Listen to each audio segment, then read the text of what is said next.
প্রিয় পঞ্চম শ্রেণীর শিক্ষার্থীরা, সবাই কেমন আছো? আশা করি সবাই ভালো আছো, সুস্থ আছো, নিরাপদে আছো। আমিও ভালো আছি।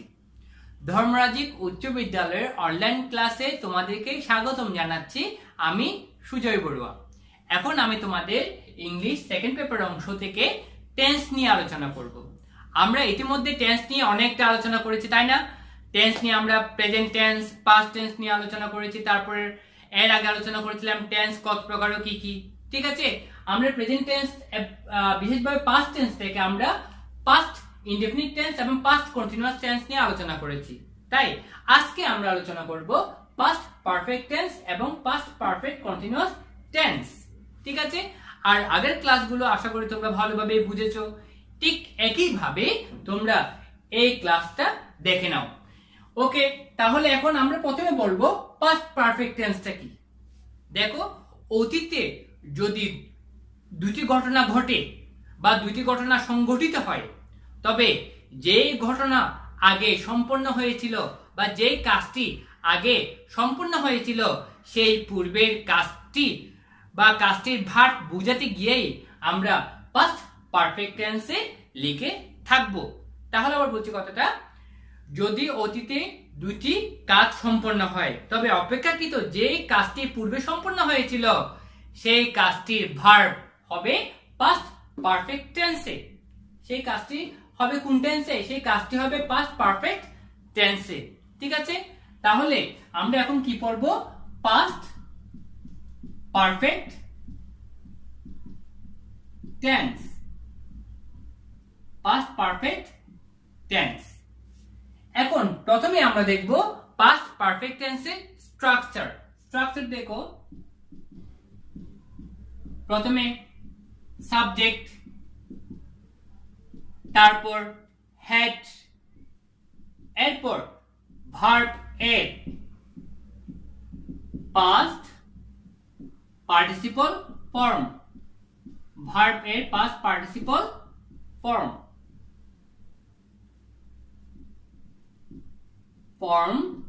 প্লাস সেন্টেন্সের বাকি অংশ। সেন্টেন্সের বাকি অংশ এই subject plus had plus verb এর পাস্ট পার্টিসিপল ফর্ম প্লাস সেন্টেন্সের বাকি অংশ লিখে ফুল স্টপ ব্যবহার করতে হবে।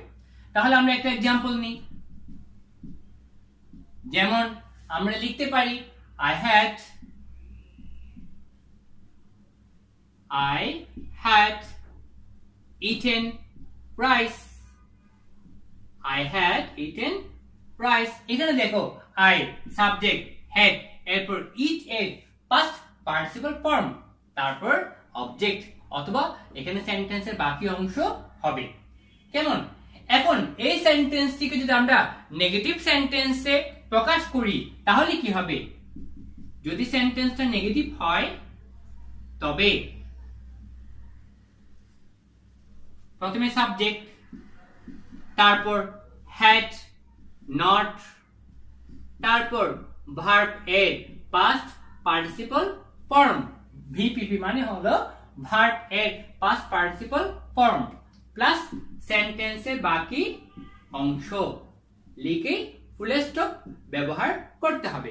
তাহলে এখন আমি যদি সেন্টেন্সটিকে নেগেটিভে রূপান্তর করি তাহলে एग्जांपलটা হয় কি দেখো, I had not eaten rice. এই এখন আমি আরেকটা স্ট্রাকচার নিই, সেটা হবে ইন্টারোগেটিভ। যদি আমি এখন ইন্টারোগেটিভ সেন্টেন্স রূপান্তর করি তবে সাধারণত অক্সিলারি ভার্ব সেন্টেন্সের শুরুতেই চলে আসবে। তাই এই সেন্টেন্সটিকে আমি যদি ইন্টারোগেটিভ সেন্টেন্সে প্রকাশ করি প্রথমে কি হবে? হ্যাড, তারপর সাবজেক্ট, এরপর ভার্ব এর পাস্ট পার্টিসিপল ফর্ম প্লাস সেন্টেন্সের বাকি অংশ লিখে কি করতে হবে? প্রশ্নবোধক চিহ্ন বা কোয়েশ্চেন মার্কস ব্যবহার করতে হবে। কেমন? তাহলে কি বললাম আমি? ইন্টারোগেটিভ সেন্টেন্সের ক্ষেত্রে প্রথমে হ্যাড, তারপর সাবজেক্ট প্লাস ভার্ব এর পাস্ট পার্টিসিপল ফর্ম প্লাস সেন্টেন্সের বাকি অংশ লিখে প্রশ্নবোধক চিহ্ন ব্যবহার করতে হবে। এখন আমি যদি এই সেন্টেন্সটিকে ইন্টারোগেটিভ সেন্টেন্সে রূপান্তর করি তবে এক্সাম্পলটা হয় কি দেখো, প্রথমে হ্যাড, তারপর আই ইটেন রাইস, এই তারপর প্রশ্নবোধক চিহ্ন ব্যবহার করতে হবে। এবার দেখো, আমি যদি সেন্টেন্সটিকে নেগেটিভ ইন্টারোগেটিভ করি বা নেগেটিভ ইন্টারোগেটিভ সেন্টেন্সে রূপান্তর করি, তবে সেক্ষেত্রে হয় নেগেটিভ ইন্টারোগেটিভ। প্রথমে হ্যাড বসবে, তারপর সাবজেক্ট প্লাস নট ব্যবহার করতে হবে।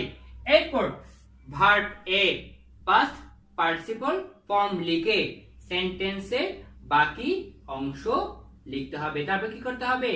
প্রশ্নবোধক চিহ্ন ব্যবহার করতে হবে। এখন দেখো, আমি সেন্টেন্সটিকে এখন নেগেটিভ ইন্টারোগেটিভে রূপান্তর করছি। তাহলে হ্যাড, তারপর আই, হ্যাড আই নট, তারপর ইটেন রাইস, এরপর প্রশ্নবোধক চিহ্ন ব্যবহার করতে হবে। এখন আমরা যদি সংক্ষিপ্ত রূপ লিখি তাহলে কি হবে? hadn't, তাহলে কি হবে এখানে? hadn't I eaten rice। এইভাবে আমাদেরকে নেগেটিভ ইন্টারোগেটিভ সেন্টেন্সে রূপান্তর করতে হবে।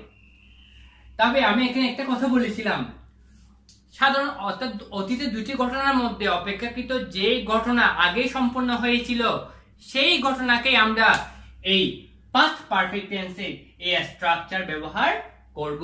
যদিও বা এক্সাম্পলটা যুক্তিসঙ্গত নয়, তারপরও বলছি আমরা এরপরে কিভাবে, অর্থাৎ দুটি ঘটনা দিয়েই আমরা সেন্টেন্সের স্ট্রাকচার কেমন হবে সেটা আমরা এখন লিখব। কেমন? প্রিয় শিক্ষার্থী, এবার দেখো, যদি অতীতে দুটি ঘটনা ঘটে, ধর আমরা একটা এক্সাম্পল নিতে পারি, ডাক্তার আসিবার পূর্বেই রোগী মারা গেল, অথবা বলতে পারি ডাক্তার আসার পরে রোগী মারা গেল, তাই না? তাহলে এই দুই ধরনের সেন্টেন্স বলেছে, একবার বলছি আগে, একবার বলছি পরে। কারণ যখন আগে বলি তখনই কিন্তু দুটি কাজের মধ্যে একটি ঘটনা আগে ঘটেছিল, যেই ঘটনাটি অর্থাৎ যে ঘটনাটি আগে ঘটেছিল, অর্থাৎ যে কাজটি আগে সম্পন্ন হয়েছিল, সেই কাজটি হবে পাস্ট পারফেক্ট টেন্সে। যদি আমরা পূর্বে কথাটা উল্লেখ করি তাহলে ইংলিশে হবে বিফোর।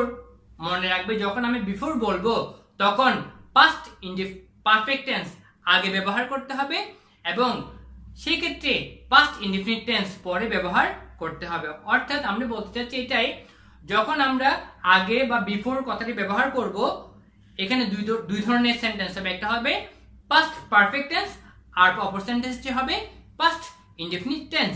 যে ঘটনাটা আগে ঘটবে, অর্থাৎ যে কাজটি আগে সম্পন্ন হবে, সেই কাজটি পাস্ট পারফেক্ট টেন্সেই হবে।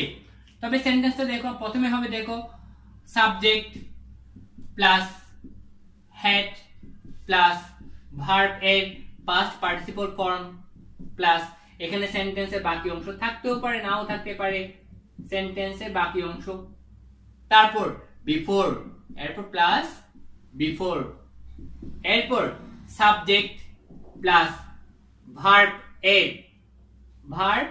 এর পাস্ট ফর্ম, ভার্ব এর পাস্ট ফর্ম প্লাস সেন্টেন্সের বাকি অংশ।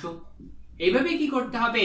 এইভাবে পাস্ট পারফেক্ট টেন্সে লিখতে হবে। তাহলে আমরা আবার বলছি কথাটা, যদি বিফোর উল্লেখ থাকে তবে পাস্ট পারফেক্ট টেন্সটা আগে ব্যবহার করতে হবে এবং বিফোরের পরে পাস্ট ইনডিফিনিট টেন্স হবে। পাস্ট ইনডিফিনিট টেন্সের স্ট্রাকচার আমরা আগে দেখেছি, সাবজেক্ট প্লাস ভার্বের পাস্ট ফর্ম প্লাস সেন্টেন্সের বাকি অংশ। এবার যদি আমরা একটা এক্সাম্পল নিই, ধরো রোগী আসার পূর্বেই, ডাক্তার আসার পূর্বেই রোগী মারা গেল। তবে রোগী মারা যাওয়ার ঘটনাটা কি? অর্থাৎ রোগী মারা গেল আগে, তাহলে যে রোগী মারা গেল এই ঘটনাটি আগে ঘটেছিল, এই ঘটনা আগে ঘটেছিল, তাই হবে the patient had died। দেখো, সাবজেক্ট প্লাস হেড প্লাস ভার্বের past participle form, the patient had died before the doctor came, the doctor came. এখানে ভার্বের কোন ফর্ম? ভার্বের পাস্ট ফর্ম। মনে রাখবে বিফোরের আগে হবে পাস্ট পারফেক্ট টেন্স, অর্থাৎ বিফোরের আগে হ্যাড। আর এখন যদি আফটার কথাটি ব্যবহার করি তবে স্ট্রাকচার হবে, দেখো কিরকম, সাবজেক্ট প্লাস ভার্ব এর পাস্ট ফর্ম প্লাস সেন্টেন্সের বাকি অংশ যদি থাকে, কেমন, এরপর আফটার, তারপর subject plus had plus verb এর পাস্ট পার্টিসিপল ফর্ম প্লাস সেন্টেন্সের বাকি অংশ। এইভাবে কি করতে হবে? পাস্ট পারফেক্ট টেন্সে স্ট্রাকচার লিখতে হবে। তাহলে দেখো, যখন আফটার থাকবে তখন পাস্ট ইনডিফিনিট টেন্সে স্ট্রাকচার হবে আগে, এবং সেই ক্ষেত্রে পাস্ট পারফেক্ট টেন্সে স্ট্রাকচারটা হবে পরে। তোমরা মনে রাখার সুবিধার্থে বলি, বিফোরের আগে হেড, আফটার এর পরে হ্যাড। বিফোরের আগে হেড, আফটার এর পরে হ্যাড ব্যবহার করতে হবে। অর্থাৎ বিফোরের আগে পাস্ট পারফেক্ট টেন্স, আবার আফটার এর পরে পাস্ট পারফেক্ট টেন্স। এটা কিন্তু খুবই গুরুত্বপূর্ণ। ওকে, এখন যদি আমি বলি ডাক্তার আসার পরে রোগী মারা গিয়েছিল, ডাক্তার আসার পরে রোগী মারা গিয়েছিল, তাহলে আগে ডাক্তার এসেছিল, তারপর রোগী মারা গিয়েছিল, তাহলে ডাক্তারের ঘটনাটি আগে ঘটেছিল, ডাক্তারের ঘটনাটি আগে ঘটেছিল। সেই জন্য এই ক্ষেত্রে হবে আফটারের আগে পাস্ট পারফেক্ট টেন্স, রোগী মারা গিয়েছিল, এটা পাস্ট ইনডিফিনিট টেন্সে হবে, যেহেতু রোগী পরে মারা গিয়েছিল, তাই না? তাই রোগী মারা যাওয়ার ঘটনা আমরা আগে লিখব, যেহেতু সেটা পাস্ট ইনডিফিনিট টেন্সে লিখতে হবে, কারণ ঘটনাটি পরে ঘটেছিল। আবার ডাক্তার মারা গিয়েছে, ডাক্তার এসেছিল পরে, ঠিক আছে? ডাক্তার আসার পরে, ডাক্তার আসার পরে রোগী মারা গিয়েছে, ডাক্তার আগে এসেছিল, সরি, ডাক্তার আগে এসেছিল, তারপর রোগী মারা গিয়েছিল। এই কারণে রোগী মারা যাওয়ার ঘটনা আগে কি হয়েছিল? পরে হয়েছিল। আবার ডাক্তার আসাটা আগে ঘটেছিল, তাই আমরা রোগী মারা গিয়েছিল, এটা হবে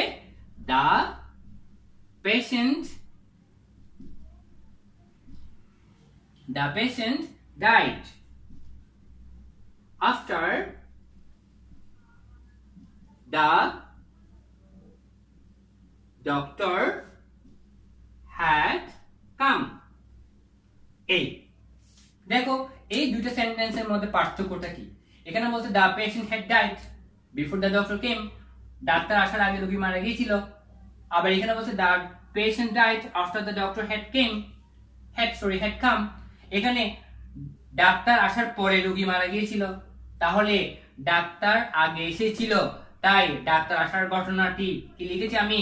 পাস্ট পারফেক্ট টেন্সে লিখেছি। প্রথমে সাবজেক্ট প্লাস হেড প্লাস ভার্বের পাস্ট পার্টিসিপল ফর্ম, আবার সাবজেক্ট প্লাস ভার্বের পাস্ট ফর্ম, তাহলে আপনার আগে পাস্ট ইনডিফিনিট টেন্স, আর এর পরে পাস্ট পারফেক্ট টেন্স।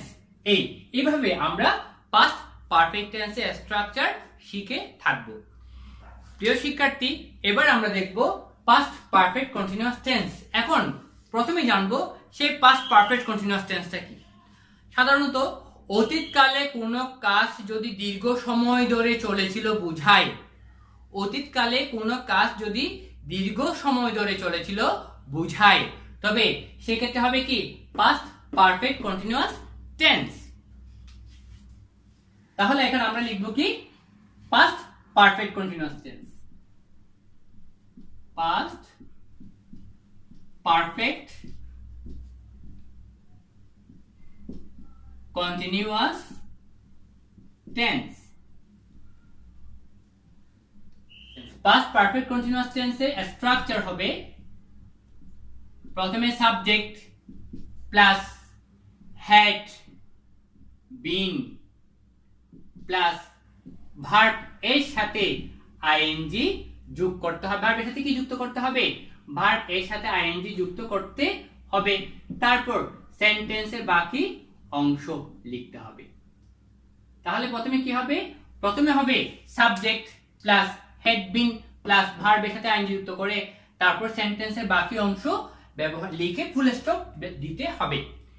এই হচ্ছে পাস্ট পারফেক্ট কন্টিনিউয়াস টেন্সের structure.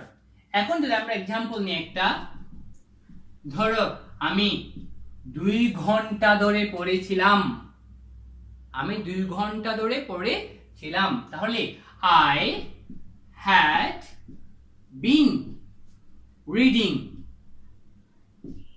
I had been reading for 2 hours। এই হচ্ছে পাস্ট পারফেক্ট কন্টিনিউয়াস টেন্সের एग्जांपल। তাহলে দেখো I had been reading for 2 hours, প্রথমে সাবজেক্ট প্লাস had been, তারপর ভার্বের সাথে আইএনজি যুক্ত করার পর সেন্টেন্সের বাকি অংশ লেখা হয়েছে। এখন এই সেন্টেন্সটিকে আমি যদি নেগেটিভ সেন্টেন্স রূপান্তর করি তাহলে কি হয়? নেগেটিভ সেন্টেন্স হলে প্রথমে subject plus had plus not plus been, অর্থাৎ had not been plus verb কি যুক্ত?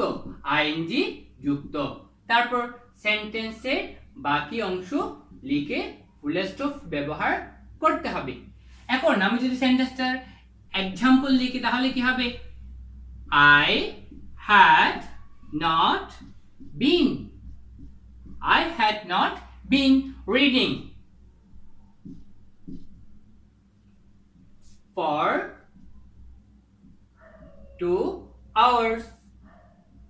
এই তাহলে দেখো এখানে had অক্সিলারি ভার্ব, এই কারণে had এর পর not ব্যবহার করা হয়েছে। তাহলে নেগেটিভ সেন্টেন্সের স্ট্রাকচার হবে কি? প্রথমে subject plus had plus not plus been, অর্থাৎ had not been প্লাস ভার্বের সাথে আইন যুক্ত করে সেন্টেন্সের বাকি অংশ লিখে ফুল স্টপ দিতে হবে।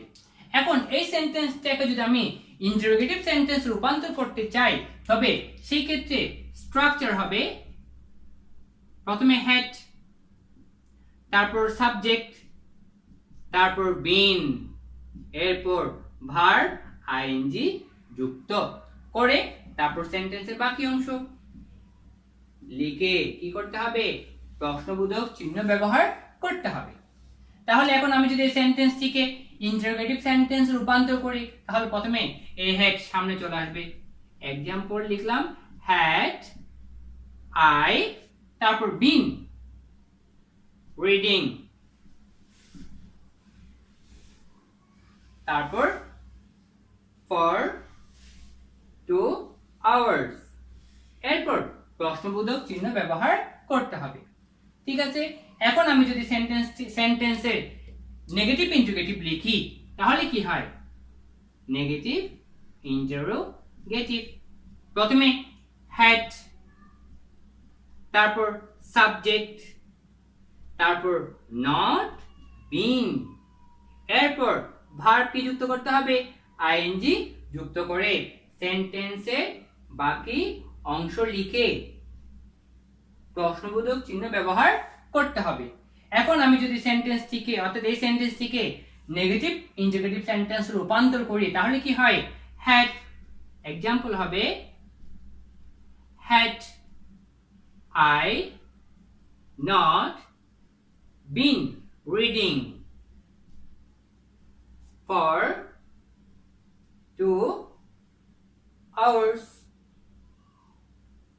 তারপরে প্রশ্নবোধক চিহ্ন অর্থাৎ কোয়েশ্চেন মার্ক ব্যবহার করতে হবে।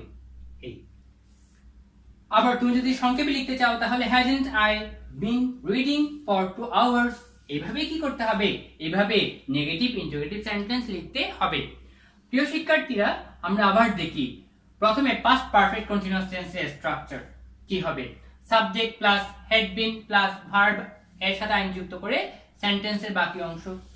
আমি আবার বলছি পাস্ট পারফেক্ট টেন্সের পাস্ট পারফেক্ট কন্টিনিউয়াস টেন্সের কাকে বলে?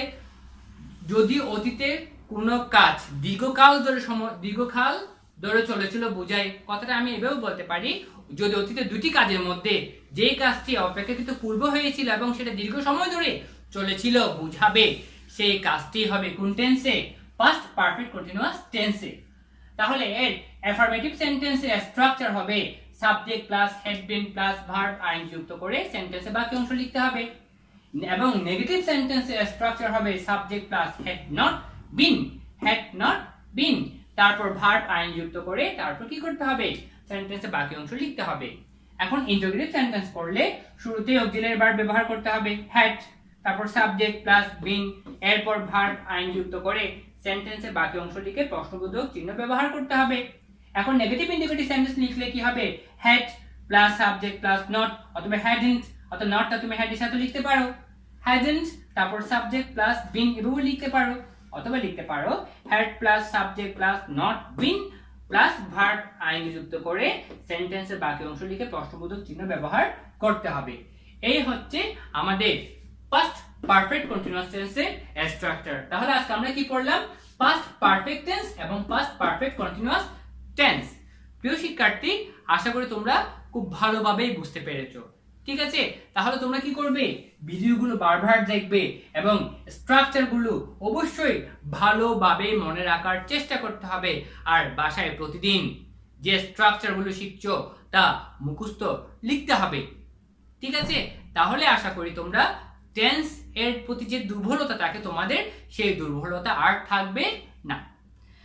ওকে, তাহলে আজ এতটুকু। তোমরা সবাই ভালো থাকবে, সুস্থ থাকবে, নিরাপদে থাকবে, আর বাসায় অবশ্যই টেন্সের স্ট্রাকচারগুলো ভালোভাবে দেখে নিবি। আর সর্বশেষে প্রতিদিন সব সময় স্বাস্থ্যবিধি মেনে চলবি। ঠিক আছে, তাহলে আজ এতটুকু। ভালো থাকবে সবাই।